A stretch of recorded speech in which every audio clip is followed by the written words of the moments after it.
वास घेऊन बघू. अर एक नंबर वास भाऊ, एक नंबर एक नंबर. हॅलो एव्हरीवन, स्वागत तुमचं आपल्या ह्या ब्लॉक मध्ये मित्रांनो. आपण आणि गवळे साहेब निघालो आता घरच्या दिशेने. चाय पाय चाय पाय चाय पाय. हे आपले कार्यकर्ते भेटले आपल्याला मध्ये. त्यांनी बी असा वर हात केला आणि बाय बाय केला आपल्याला. मग चाय पाय निघालो आपल्या घरच्या दिशेने. हे साहेब भेटले आपल्याला मध्ये. मग काय म्हणजे काढ ब्लॉक काढ ब्लॉक काढ ब्लॉक. मग हे घेतलं त्यांना बी. हे बघा आणि निघाला आता आपल्या घरी.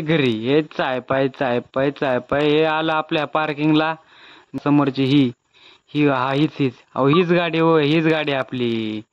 मग डायरेक्ट वाजण्यात आपलं न बोलता काय न बोलता हे निघालं आपल्या रस्त्याने डांबरीनी सरळ गोलीगत कोणत्या घरी आपल्या घरी, कोणत्या घरी आपल्या घरी. डांगळांग मचान. आणि हा ब्लॉग आवडत लाईक करा, शेअर करा, सबस्क्राईब करा मित्रांनो. ह्या गोष्टी घरी आलो, मस्त कपडे बिडे बदलले, ही गाडी बिडी घेतली मित्रांनो. निघायचे आता हे रानातल्या दिशेने मित्रांनो. फायनली मित्रांनो आपण हे रानामध्ये पोचलेलो आहे. असं वजनात एंट्री झाली आपली मित्रांनो. रान आयो आबा ह्यो काय दिसला, ह्यो पाड खाली पडलेला पाड. अर खतरनाक वास घेऊन बघू. अर एक नंबर वास भाऊ, एक नंबर एक नंबर. काही विषयच नाही. असा कचकेस तोडला ना, असं तोंडात